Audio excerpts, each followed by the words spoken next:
We've all had moments that break us down, searching for light when the world spins round. But in those cracks, the purpose is born, a new way to live when the old is torn.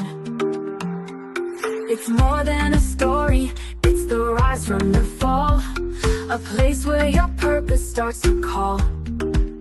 With Dr. Stephenson, wisdom takes flight, turning your pain into hope, into light. Collide with purpose, embrace the change. Every story's got a fire in its flame. Tune in, listen, find your way to take life's hardest hits and turn the page. In the podcast, the truth is found. Collide with purpose, let love abound. From heartbreak to strength, the lessons unfold. It's about how we rise, not the stories we've told. Guests with their journeys, sharing their light. In every collision, there's power in sight. It's more than a talk, it's the wisdom we gain through every struggle, through every pain. With conversations that open the door to purpose, to power, to so much more. Collide with purpose, embrace the change. Every story's got a fire in its flame. Tune in, listen, find your way to take life's hardest hits and turn the page. In the podcast, the truth is found. Collide with purpose, let love abound. So come as you are, with your scars and fears. This is the place where the truth appears. Turn your trials into stepping stones. Find the strength to claim your throne. Collide with purpose, embrace the change. Every story's got a fire in its flame.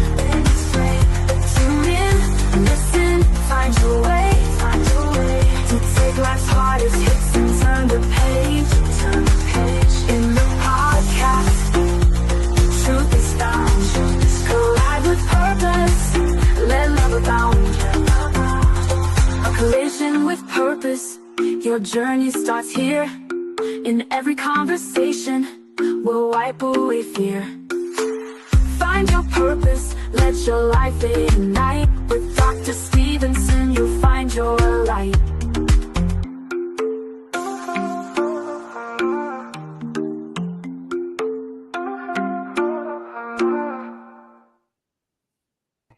Good morning, good afternoon, good evening, and good night, wherever you're joining us from today. Welcome.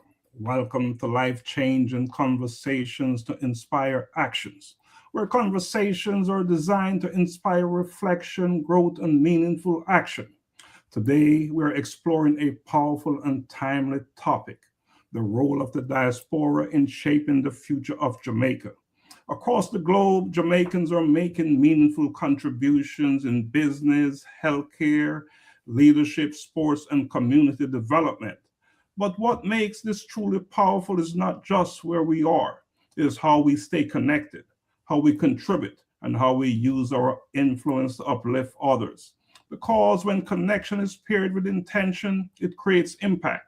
And when impact is sustained, it transforms communities.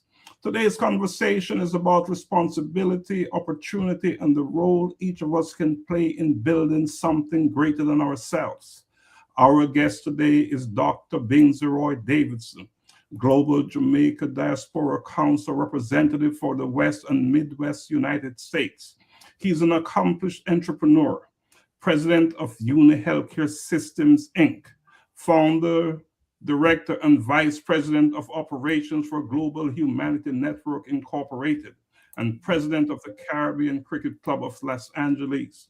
His work spans healthcare innovation, global humanitarian efforts, and community leadership, all anchored in a deep commitment to service and development.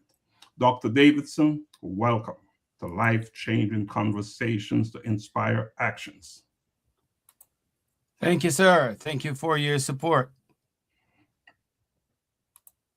How are you doing, Doc? I am blessed and highly favored. Yeah, you're looking sharp there, man. Looking real sharp. Yes, sir. You seem like you're coming from a huge occasion. Well, what's going on? What's going on with you? Well, I'm keeping it together, keeping busy, and serving as usual. Yeah, service is your life, and I know that personally. I've known you for a long time, and we've done work together all over the globe. So I know service is what you're all about. So, but Doc, today we're going to have a very spirited conversation about service, about commitment. And we're talking commitment to Jamaica, because of course you are a Jamaican and so am I. And that is very important to us. But Dr. Davidson, before leadership is recognized globally, it is shaped locally in the environments that build resilience, discipline, and vision. Before the titles, before the degrees, before the global influence, who are you? Who is Dr. Davis at the core? And I want you to take us back to Little London, Westmoreland. What did that environment build in you? Excellent. Well, as we speak about Jamaica and the fact that I am a global empire, when we speak about Jamaican, we're speaking about Jamaican everywhere in the world. And we are on every continent.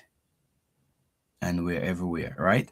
So let's get back to the roots, right from Little London to Prod, Westmoreland. So basically, as a teenager, I was very, very involved with my church. And I think I got that upbringing and development and mindset and attitude from building from my church, knowing that there's a natural, supernatural being watching over us at all times, and that we should know right from wrong in terms of guidance. And so the Bible was my first book that I read coming out of Little London. But one of the areas that I had to work on is the fact that I was not given a silver spoon. Mm-hmm. I had to work my way up for any achievement that I've gotten up to date. And I would say that I came from very humble beginnings, but parents that have pride and dignity. As I told everyone, that where I got my business acumen from is from my parents, because we have been involved in shopkeeping for over 100 years. So I've known business growing up as a kid, right from my home. And so we work together with our shop to learn about business and how to relate to people. Then at an early age, we were involved in school in terms of community development activities. And one of the areas that we started out with was the fact that I'm one of the founders of the Star of the West Youth Club. We, as a team, gave it the name. We built a board around it. And we started with sports. So within the Star of the West environment, we kept busy in the community, where we built our cricket and soccer teams and worked together in the community to compete against each other in a healthy way. And so as we grow and build together within the community, you can imagine after 69 years, the community is still doing, the Star of the West Youth Club is still there, with a group of guys working together and so on. So I would say that from my upbringing, my community was part of my whole development. Everyone rallied around me and supported me. They didn't undermine my work. So that motivated me to work hard and to achieve whatever I've gotten today. And so my life promise is to give back to the communities that really helped me. and without any fanfare or any accolades, but to work privately to help humanity. And I moved to the United States 40 years ago. I'm celebrating 40 years here. And we follow the same trend in terms of working together for humanity, to help everyone. Awesome, awesome. And if you don't mind, just for someone who might be watching this show, they won't know where Little London is. Can you just tell us where it is? Right. Well, Little London is only approximately about, say, 6 miles from Negril. And so we're right in the center between Savlamar and Negril. And so most of our work and employment is centered around Negril. Tourism, right? Where, as you know, Negril is a tourist resort. And so people seek employment in the Negril area. But right there, Little London is really a farming community. We have shops and so on, but one of the major claim to fame is the sugar industry in Little London. And so most of us were involved in farming and getting involved in planting sugarcane to basically serve the world market. So Little London is Little London is where it all started for you. Top Road. Yes, and Little London got its name from Big London, England, you know. Yeah, we understand that for sure. That's where it came from. Top Road, to be exact, is where it started for you. And we attended school, Little London Primary, and the junior secondary school, which became a high school. But Doc, you've achieved, you've done well in life, but it didn't just happen. Something happened. Where you are today is not where it started. You had to overcome some things internally and externally. So what externally and internally you had to overcome to get to where you are today and to become a global leader? Well, the mind is important. I think it's a mindset. And then when you look around the community, you as an individual have to make choices. And so you have to dig deep in terms of your belief system, and you have to have a plan and you work at it. So one of the areas that, although when I was a kid, I was traveling around with my grandfather, because as you know, the Davidson are the biggest landowners in Little London. And so I was always hanging around my grandfather, learning about the farming, because they had sugarcane and other cash crops. And then we own horses, cows and mules and donkeys. So I was always hanging up. My dad left at an early age when I was 6 years old to England. So my grandfather took control of my well-being, William Davidson. And so I spent a lot of time with him, watching him build an empire in terms of his farming community. And I stayed with him. So I love that farming so much that what transpired out of that, which I don't think it was very, very good for me, because I wanted to be riding the muley cart every day and working on the farm. And I refused to go to school. So at an early age, most times when I missed school, it was me with my grandfather working on the farm. And I didn't have to do it. But I love this aspect of the business so much that I think that was very important to me, not realizing that I was missing some very important part of my educational development. So then when I got up to grade 6, I really was not able to do the common entrance examination, because the individuals were pre-selected to do the entrance, right? And you have to be prepared. I wasn't fully prepared. to the entrance, so they didn't put my name up. So I never did come on entrance, as I told everyone. So what I did was, Doc, interestingly, you were prepared because what you experienced on the farm was also a form of preparation for life. And yes, that was life. That was life changing in terms of me being part of the farm. But the new concept now is homeschooling, right? So that was part of homeschooling, but then I wasn't given the other skill sets, which is the maths and the English and the traditional sort of training at that time. I was just moving around and doing the farm stuff. So when I got to grade 7 now, there was a teacher at the back of the class, and his name is Davidson. And Desmond Davidson, by the way. And I told him before he passed away, I was working in Kingston. And he came up and said, you know, I'm a Davidson, you're a Davidson. And Davidsons are very brilliant people. So that clicked something in my mind. You know, if we're brilliant, I need to be brilliant too, right? So while we were there talking, I said, I'm going to have to do something about it.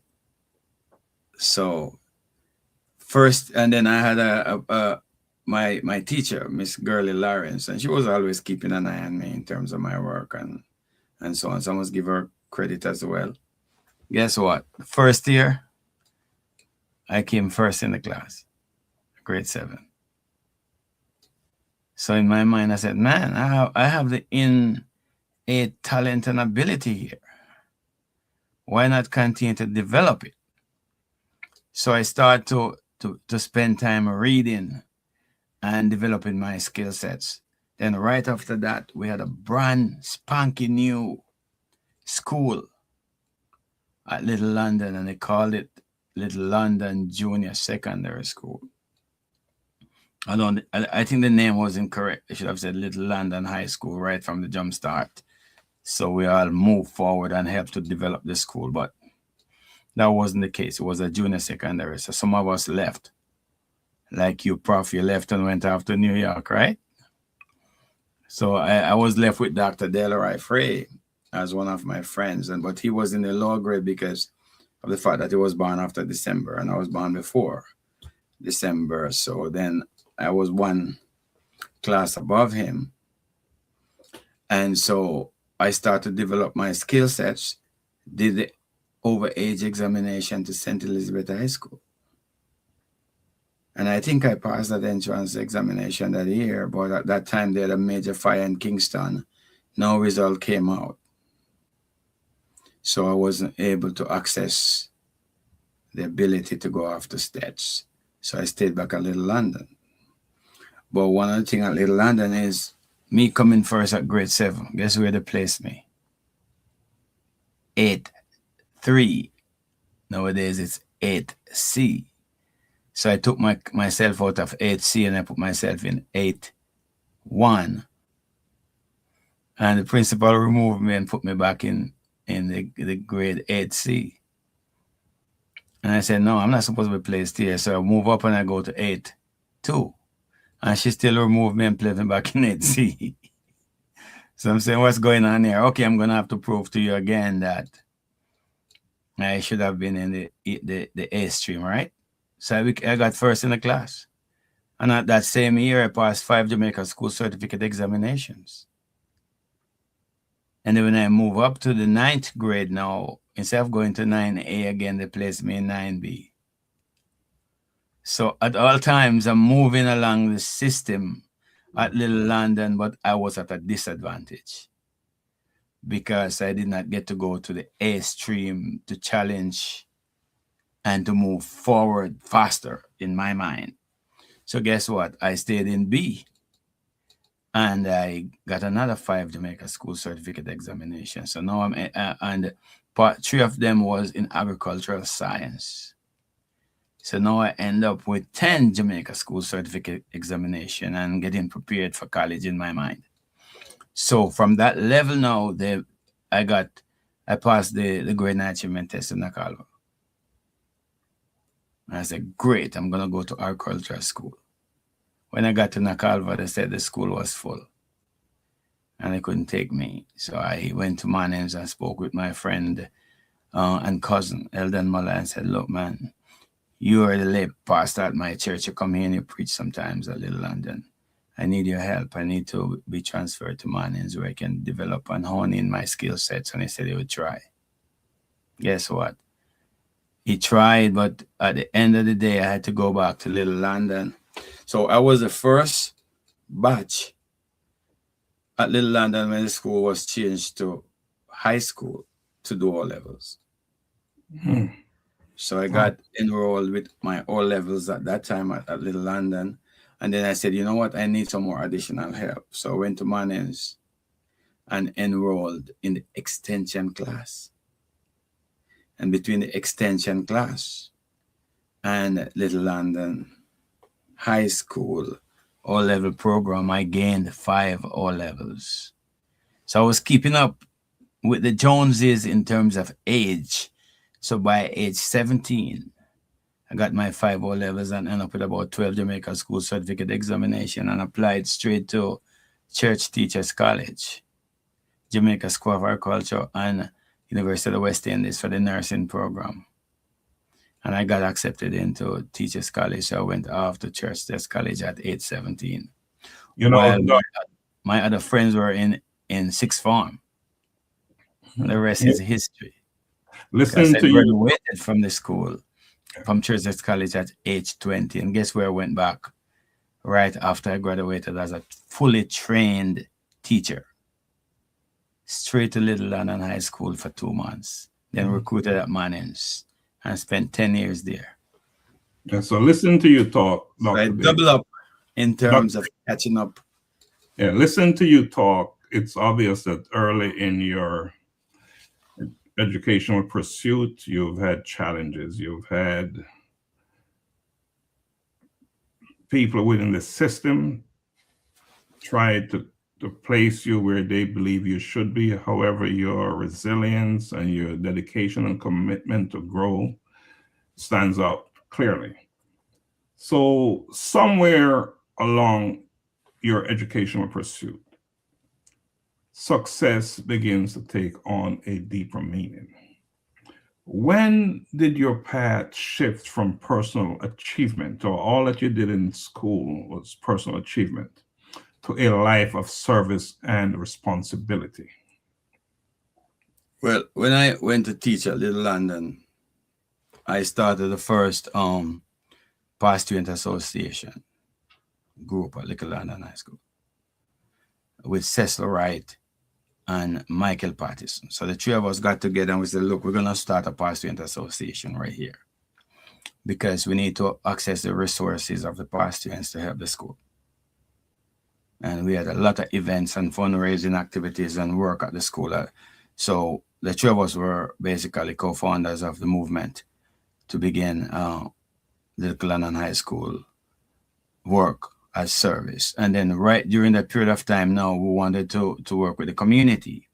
So that's where Staff the West Youth Club came in, where Clarence Pringle was just coming out of St. Elizabeth Technical High School, and he was in the community as an activist.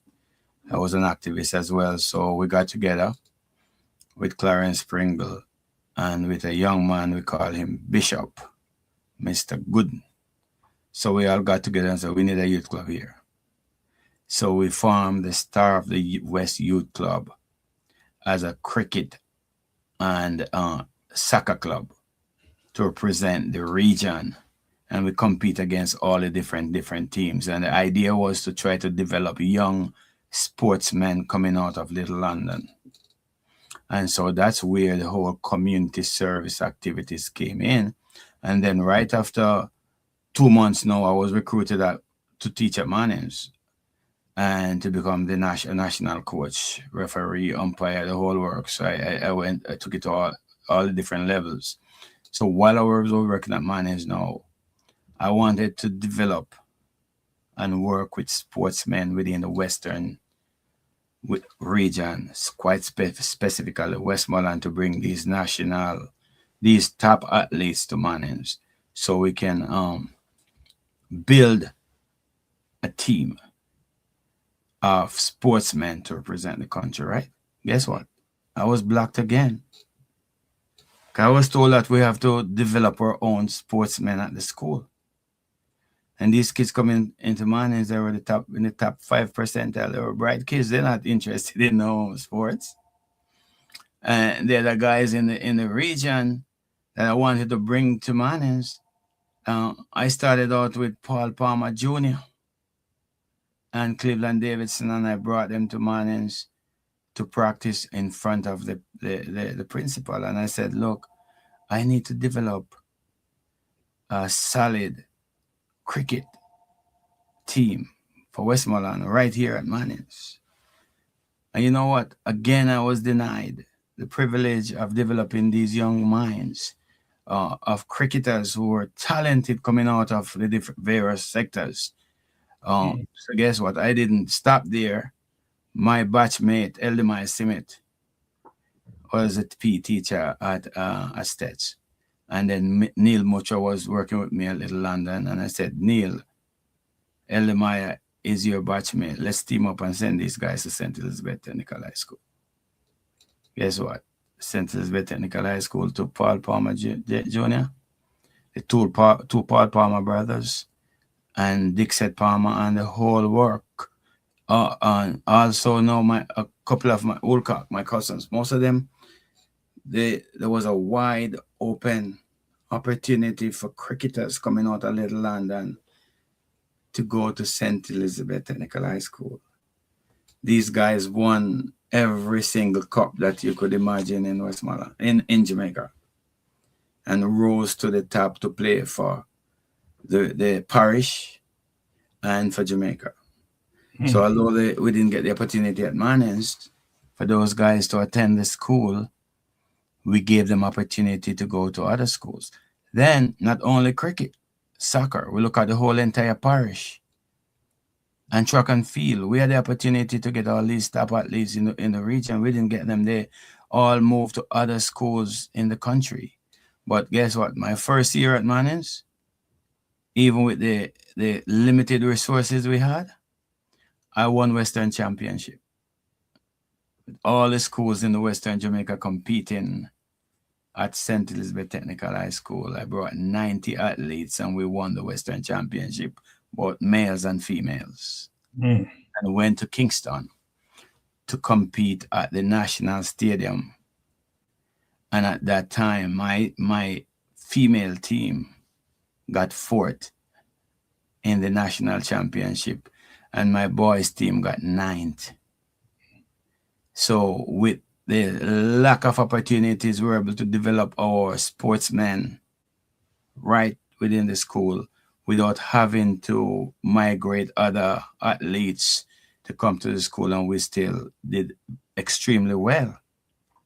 But as you were saying, in terms of other success, while I was teaching at Mannings, I saw a young kid in my class by the name of Gary Banhan.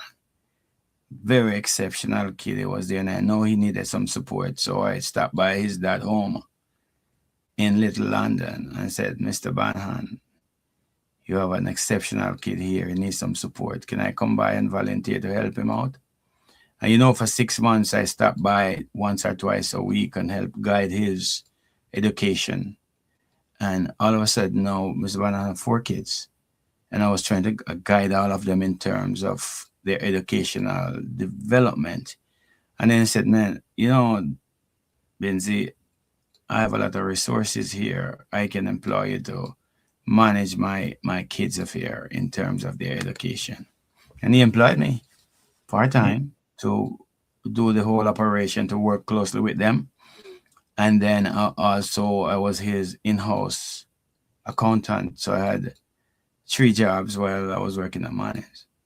So much so that when I got paid, all the money that I worked at Mannings went for savings because I had an exceptional part-time job. Right after that, Mr. Banhan died. So now I had to take on the role of a father figure with the kids, and also to work in the Banhan enterprise. We owned 18 trucks at that time, and we built it into a multi-million-dollar business. That's where I gained my little knowledge of business from at that time. So I must commend the family for giving me that opportunity to basically develop my skills. The kids are all grown and they're doing exceptionally well. And also, I had to move on. So my high school sweetheart at the time was in the state of California in 1986. So I moved to California 1986 to join her and to continue with my education. And I got in and got my second bachelor's degree, my master's, and my doctorate. But while at Manning's, you know, I got a Jamaican scholarship to Australia to do physical education, health, and combine it with sports medicine by the Jamaican government. So with the government and the free education and the training, I said, no, my responsibility is to give back. So wherever I am in the world, I'm prepared to give back to Jamaica. Right. Not only Jamaica, in Jamaica, but Jamaicans in the diaspora. Okay, you know that worldwide, the statistic is that there are about 3 million of us worldwide. And so it's more than that if you go into first, second, and third generation. But we have more of us living in the diaspora. And before we get to the diaspora piece, let's before we get there, we're going to get to the diaspora piece. Let's talk about, you've shown what you've done in the parish, in the schools, and with local businesses. You've shown your leadership there. Now, the question for you is, why is giving back to Jamaica still important to you at this level of influence? Why is it so important? Well, one thing the term I use is, to whom much is given, much is expected. It's like my church. You know, you help the church to grow financially by giving your donation, right? So it's an innate ability, something in me to say, look, you know, be grateful, be appreciative. Somebody, your country, the individuals help you along the way, because in life, as you grow, you cannot grow on your own. You have influence, you have people around you. So basically, it's an opportunity to say, you know, we are built by our community wherever we are. And as a result, we need to give back. So that give back mentality is always on my mind. And so, you know, we do a lot of multiple tasks to achieve our objectives. And while we're doing that, in my mind, it's not all about us or me, but it's about others. What can you do to uplift others while you grow? So we all grow together as one, and that we build a system from the bottom up and at the top. Okay. And so my belief system is to help at all times, and it's not about the accolade or what it is that you can get out of it. You have to do it from your heart. Mm-hmm. Because if you're looking at trying to get something out of it, you're not going to be happy. You want to be very happy in terms of what it is that you're doing. And that's why people ask me, how come you do all these things? You know, basically, you do it because of the love and the dedication to help humanity. Yes. So leadership, Dr. Davidson, at a national and global level comes with both opportunity and responsibility. You was recently elected as Global Jamaica Diaspora Council representative for your region. And we're going to talk about that. What responsibility do you carry that may not always be visible to others as the representative? Right. Because although it's a voluntary job, I take this job serious. And so when I look at the whole diaspora, and especially the whole global diaspora, we as a people, as Jamaicans, we need to organize ourselves. We're a little disorganized. And so I take this responsibility very serious at my age, in that I stepped up to the plate to make a difference. And so yes, a lot of people were not doing it. When I placed my name on to run in October, November, December, I was the only person. Mm. Then January, somebody stepped in to run. So basically, there was nobody, and there was no representation at that for this year. And I said, no, we're not going to have the Midwest, which encompasses 25 contiguous states and have the richest states in the union. Just the state of California is the richest state in America. Richest economy. If you look at the state of California, just one state alone, the richest place in the world is the United States of America, right? The fourth richest place based on economy and gross revenue is the state of California. And we have no representation at this time for this year. We had it before, people represented the region, but no, we didn't have anyone now for this year. So I said, no, there's no way I'm going to leave all this dollar on the table and my people within the region not to be represented. So at my elder age, I've done the work already.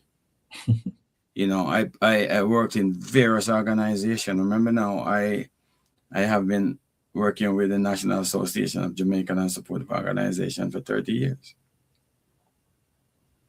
And we were the one that presented the whole idea of the diaspora movement to the Jamaican government, and recommended that they have a minister of state in the Ministry of Foreign Affairs for diaspora affairs to focus on the resources in the diaspora to help the country. And I've never missed a diaspora conference. So I'm looking at all this and I said, no, man, we need true representation within the region at this time. And so I stepped up to be the representative, and I take it very serious. I will not be working with the state of California only. I'll be working with the 25 states in the region and identifying leadership within the regions to work with me. So somebody can say, okay, so are you doing this all by yourself? No. The first person I reached out to when I won the election was a person that ran against me.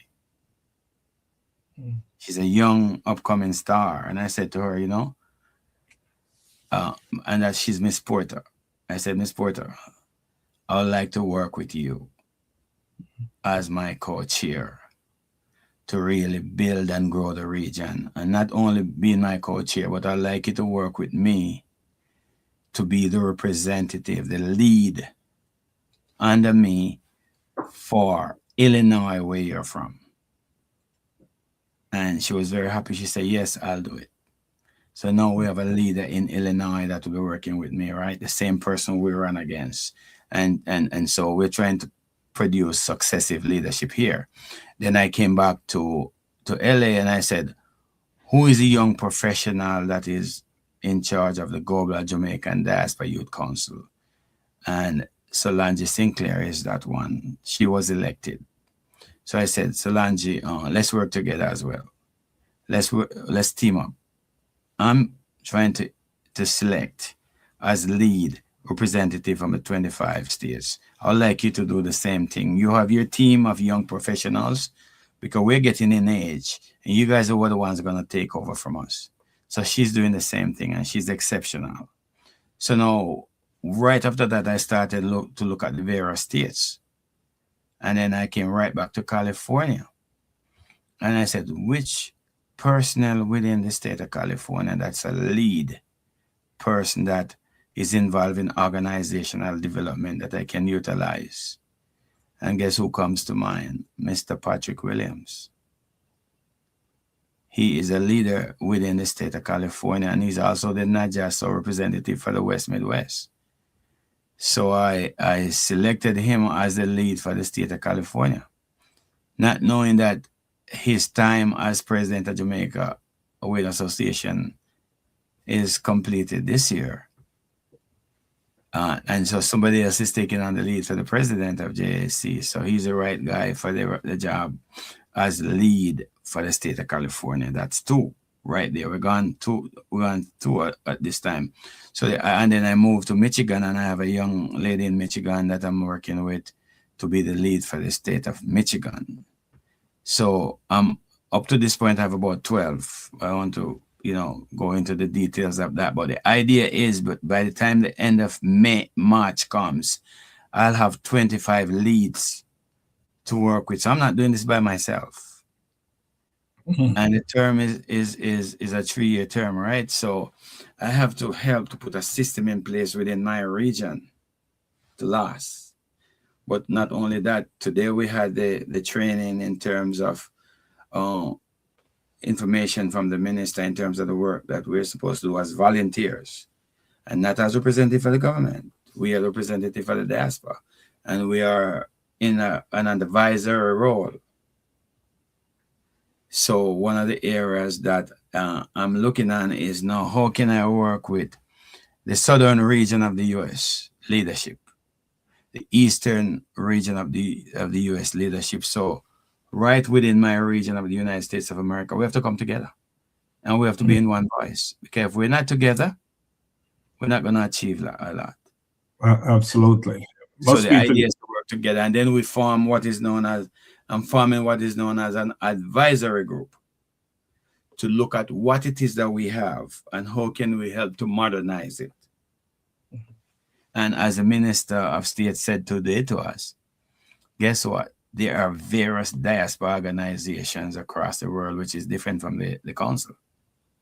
We're not the end point. There are other groups that are doing significant work for the country. But this is just one of the many groups. And the idea is for us to come together as a people to help. And guess what? When we're talking about help, we're not looking at helping Jamaicans in Jamaica only.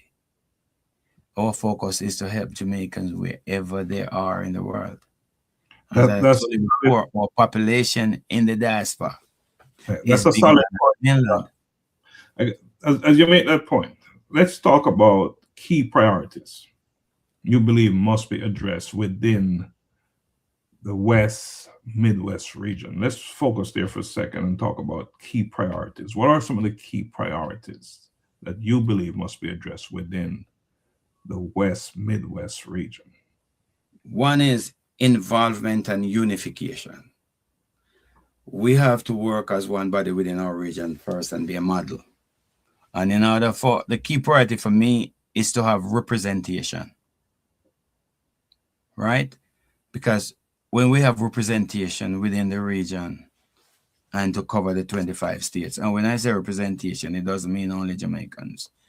It means Jamaicans and supportive groups. There are a lot of people doing some significant work for Jamaica that are not Jamaicans. And so if I go into North Dakota or South Dakota and I see somebody who is making a difference for the country, I'm going to select that person. So yes, the first priority is basically putting a proper team together, because you can't do it all. And then from you form the team and working together now, one of the areas that I'm looking for is economic opportunities and development for our people within the region and outside the region to help our country. And the build up, we're on a quick, fast mission because we were just selected March 1st. And guess what? We have a diaspora conference coming up June 14th to 18th. And my goal is we need to bring at least 100 people to conference from my region. And the ones that I'm selecting are not just anybody. They're going to be business leaders. They're going to be presidents of various organizations within the region, because they have a story to tell. They represent groups, right? And so I'm looking at, say, for example, the Jamaica Women's Association of California right now. They have approximately 3,000 supporters within their group. And they have a membership, say, about approximately 70 or more, right? But the supporters are equally important. So now, and then we have our big events here in LA. So if you don't do a train the train, a program where you bring your leadership in that's running these groups into the country to learn from what is happening in terms of conference, and they can bring it back to their people. Most of the information that is shared at conference, if you just have friends and relatives, just show up and have a good time. Who is going to come back to present all those wonderful ideas that are presented at conference to the people? So representation is of paramount importance, because you want these leaders to come back in to share what it is that is being discussed at conference. And then a lot of things is going to be discussed. You're talking about what we do. We get a progress report from both the leader of the opposition and the prime minister. And also we have the government at your service coming in with their boots and everything, talking about governmental services and how to access resources to help the country. You know, so those are priorities that we can't leave money on the table, and we have to bring in leadership to understand what is happening in the country and how to help the country. So yes, my priority is for economic development and growth of our people here and in Jamaica. But a big thing here is, and I know you're big on that part, is mindset. Because the mind is a terrible thing to waste, you know. And you know, our people are very smart. And I mean it from the bottom of my heart, because we have been traveling to this region for over 300 years. We just came by overnight because we got gained independence 60 years ago. I wrote a book on that, Not Just Our Catalyst for Change. And in the book, Carol Moshet Kirk, who is the author, God bless her soul, she gone and she left the book in my possession. It states very clearly that every single significant change that was made in America, Jamaican Americans have a part to play in it. So all the achievements that were made in America, we're part of that system that made it, that helped to make the change. So if we can help to make the change in the greatest country on earth, can't we make the same change in Jamaica? So that is a question for that's always there in my mind. And then how can a small little island with a 2.5 million people achieve so much already? You know, I'm a sportsman by heart, right? Look at sports. We have the fastest man alive in the island. We have the fastest woman alive in the island. And we have developed a powerhouse in track and field in the world. We're an envy to the world. And I'm proud of it, because guess what? Now I can proud to say that I was a physical education and health education teacher and national coach in the island. And we can see the progress. Back then, you know, they believed that sports was nothing. Well, when they talk about sports, look at the great Usain Bolt. And he's just not, and then in America right now, do you know that there are over 500 Jamaican athletes at universities, various universities in the States, in training and contributing to the development of sports in the US? They might not be on the Jamaica national team because you can't have so many, because we are so competitive. But guess what? They are in the NCAA championships, helping their school to compete in the USFA. And not only that too, you know, you have Jamaicans in Canada that basically represent Canada in track and field. You have Jamaicans in the United Kingdom representing the United Kingdom. I know I heard that Turkey and Italy and all those places are trying to recruit some of our athletes. So we are providing athletes for the world market. And you're talking about just sports, right? Don't even mention cricket and soccer. That's the sports section of it. What about the cultural side of it? What about the reggae music? You know, and you're a musician, so you can tell me a lot about the music and the whole development of music worldwide, the great Bob Marley and all the icons coming after them and the younger stars. So we have done so much as a nation that we should be proud of ourselves, right? Yeah, but let's look forward. Let's look ahead.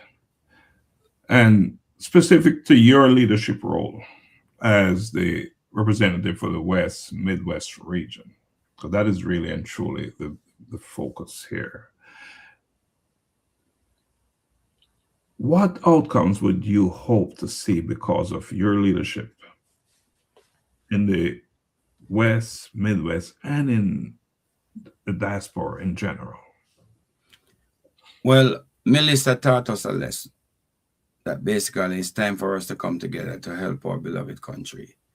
So the whole big outcome is basically two major things: to achieve true independence, through economic growth and development, and to pull resources from my leadership within the country, and to provide that level of leadership and support so that we can become the true nation and independent nation that we strive to become, and to look at the government 2030 mission and see within that mission, how can we basically help to be truly an independent nation by bringing economic development to the country, to help the country, and to harness the resources wherever we are in the world to help. So one of the big areas is really economic development and create economic impact. And so that is general, right? But I'd like to have a look at one little community of Little London, where I'm from. How can we help to transform that one community as a model community for the country within the next 3 years of my leadership? So I'll be looking at one community at a time, and to put some resources into that one community and to be a model. And also look, one of the areas that we looked at over the years is basically technology, right? And we wanted the schools to be independent with technology in terms of computer technology learning programs in all the schools in the island. So I think I will revisit that idea and to bring in technology into the basic and elementary schools to upgrade them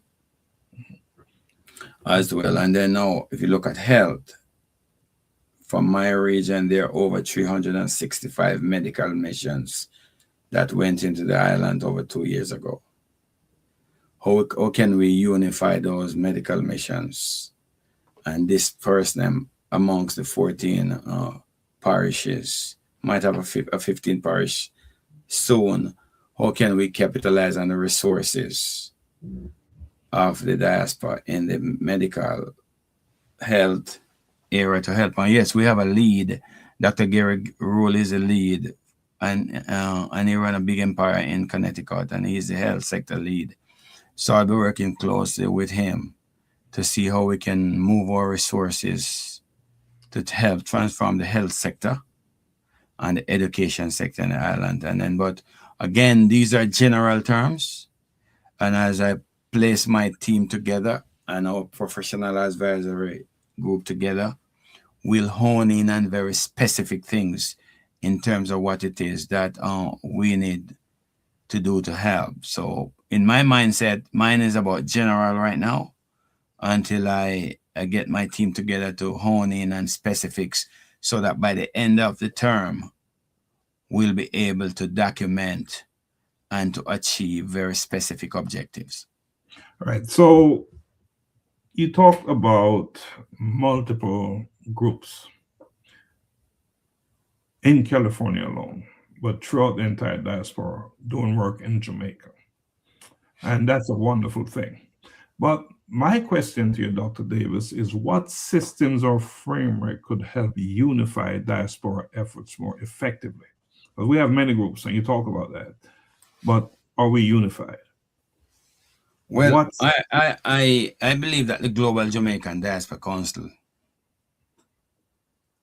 group of 30 that represent the entire world is the most unified group in the entire world, and that we have 100 support from our government, because they were kind enough to appoint a minister of state in the Ministry of Foreign Affairs as the one of the chief architect behind the movement, along with, right now we're looking for a chief co-chair from the diaspora, and they've asked us to look it within our team to identify that that co-chair who will represent the diaspora. And so we are working on that. So I think quite specifically, the Global Jamaican Diaspora Council is the way to go at this time, because apart from just the 30-member board, we have sectors, we have various sectors lead, and these guys who are the sector leads are the best in the business. I can vouch for Dr. Gary Rule, right? He's running a multi-million-dollar corporate business in Connecticut. The budget is bigger than Jamaica, and he's leading the sector. He's brilliant.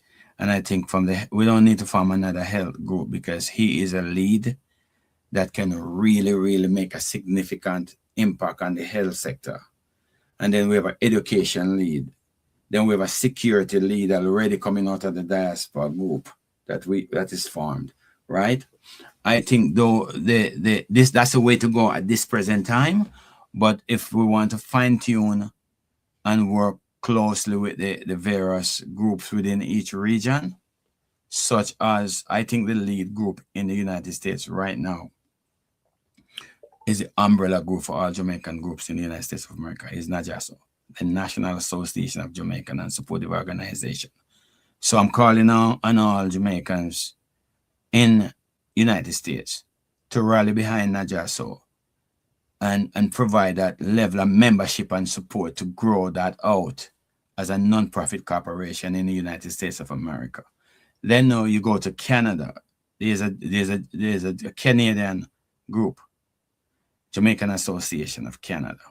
I think the Canadians should build out that group as a major group within Canada.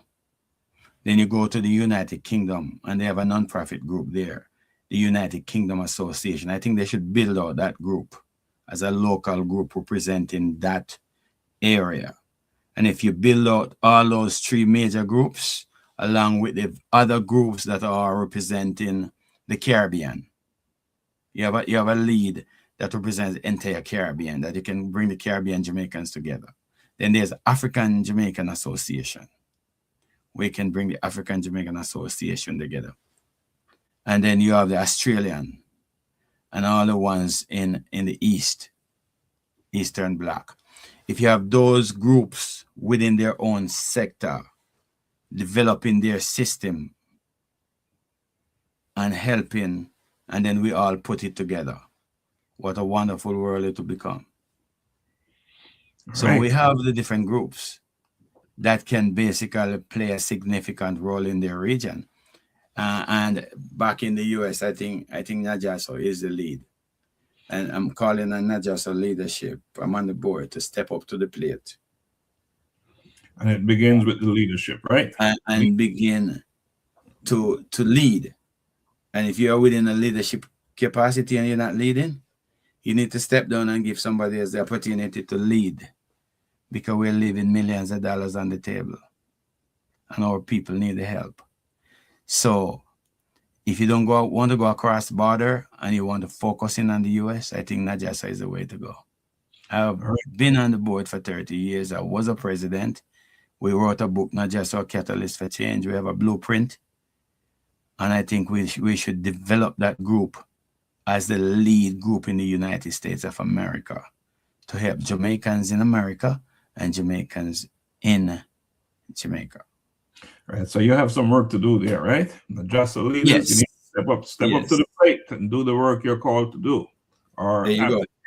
Or get on. Luckily, I am on the board of NAJASO, and the board gonna be meeting soon next week. And my mantra is gonna be, look, guys, step up to the plate. All right. Because we are living we we don't want to leave anyone behind, and our people need us right now, especially with the aftermath of Melissa. Well, Melissa Doc, taught us a lesson, but guess what? we're at the hour mark, Doc, so we got to move on. So we at the hour mark. Sustainable leadership is defined by what continues beyond the individual. Dr. Davidson, personal question here to you. How can your leadership contribute to building systems that create lasting impact? It's gonna take some planning, and you have to put all the professionals in place to come up with a concrete planning that makes a difference. Okay. And one of the big area is the unification of our people. Okay, if we're not unified and we're not working together, if we're divided, we're gonna fall. And fall is not an answer. It's not an option, huh? It's not an option for me. All right. So this segment here before we close is what I call the quick fire segment. So one word answer. So it's a moment for quick reflections, right? So influence or execution, which is more critical right now? We have to execute immediately. Execution is the key. Unity or strategy, which needs more attention? We have to have a real strategic plan to bring in the unity. The strategy is mine. Passion or discipline, which should be strengthened? The discipline. You can have a passion for everything, but if you don't work and you're not disciplined, it's not going to work. So we have to be disciplined. This one word that defines the responsibility of your role as the representative for West Midwest. Leadership. All right. Awesome. So this brings this conversation to a meaningful close. Dr. Davidson, for those in the diaspora who want to contribute but are unsure where to begin, what is one practical step they can take today? Join the movement. Get involved and put your money where your mouth is. And so I'll be building a website to focus on diaspora affairs within my region and to involve each and every one, all the leaders within the group. So I'm currently working on the website so that you can make your contribution. And contribution can be in what form? It can be volunteering your time to be of service, or make a donation towards a project that you love and will execute. Do you have any projects in mind, any initiatives in mind? Yes, there's a major initiative that we're working on right now. Is basically one of the big areas is we have adopted Little London as a community. Little London High School is sitting right there and need a lot of help in terms of infrastructural development, and also the Little London Primary and the community of Little London. Reach out to your brothers and sisters. Give us the level of support. There's a health center right there that needs a lot of upgrade for the community. So one of my major focus within the next 3 years is to transform the community of Little London. And I was told that there is going to be an airport built in my community, the Negril International Airport. I'll be an advocate for that because that's going to be the game changer to transform the entire community so that we can all work together. So Little London is where it all started, and you're going back home. Yes. Transform Little London to do the work there. The model community for Jamaica. We want it to be a model community for Little London, for Jamaica. As someone who's from Little London, I look forward to that day, and I will support that. All right, Doc. So let me say thank you for your leadership, your insight, and your continued commitment to service. Today's conversation reminds us that connection is powerful. But what we choose to do with that connection is what truly creates impact. Each of us has something to offer: our knowledge, our experience, our time, and our voice. And when we use those gifts intentionally, we become part of something greater than ourselves. As we reflect, I leave you with three questions. How am I using what I have to make a meaningful difference? Who is being positively impacted by my actions? What more can I do to contribute to the growth of my community and country? And we're talking about Jamaica here. Why? Because service is not about doing everything. It's about doing something with purpose and consistency. This has been life-changing conversations to inspire actions. My guest today was Dr. Binzie Davidson, Global Jamaican Diaspora Council Representative for West Midwest USA. Dr. Davidson, I give you the last word. Thank you, Dr. Laxley Stephenson, for your support as we move Jamaicans in the diaspora and Jamaicans on the homeland forward. Thank you for your support as always. And we're here to basically help humanity in all the possible ways we can to move our people forward. And with a positive mindset, we will achieve our objectives. Thank you, sir. Appreciate everything. Thank you, and see you next Wednesday. Same time, same place, on Life-Changing Conversation to Inspire Actions. We're out. Thank you.